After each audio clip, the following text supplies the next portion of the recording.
Сәлем қыздар. Мен бүгін өзімнің алғашқы видеомды түсіріп отырмын. Бұл қадамға өте көп уақыт дайындалдым. Бірнеше рет түсіріп және де өшіріп тастаған кездерім де болды. Енді мен сіздерге өзімді таныстыра кетейін. Менің есімім Динара. Мен 29 жастамын. Декреттегі анамын және де бір ерекше қызды бағып отырмын. Осы ерекше қызды бағып отыруыма байланысты мен әзірге жұмысқа шыққан жоқпын. Сол себепті сіздермен өзімнің бар білімімді бөлісейін деп және де сіздермен бірге сыр ақтарып уақытымды өткізейін деп осы YouTube каналды аштым. Мен ақырындап ес жиып жатырмыз. Диагнозды қабылдадық. Енді осы уақытқа дейін өзімді тастап жүрген уақыттарда мүлдем өзіме көңіл бөлмей кеттім.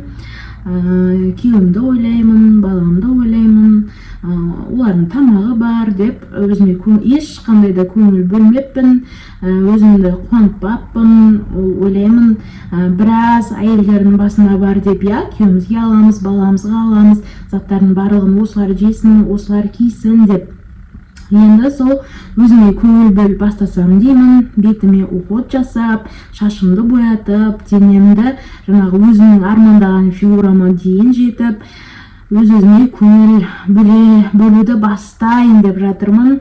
Бұйыртса, көпшілік қыз-келіншектер тұрмысқа шыққаннан кейін отбасы деп, үйдің тірлігі деп өзімізді тастап жіберетініміз рас. Бір киіммен жүре береміз, шашымызды міне осылай түйіп алып жүре береміз. Главный барлығына жақсақ болды деп өзімізді ұмытып кетеміз. Мен де дәл қазір сондай состояниеде жүрмін. Енді бұйыртса нақты шешімге келдім.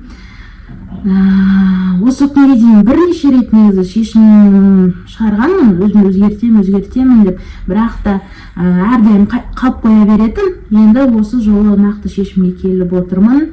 Бірнеше уақыт өтті. Мен YouTube каналды бірнеше рет бастадым, қайтадан тастадым.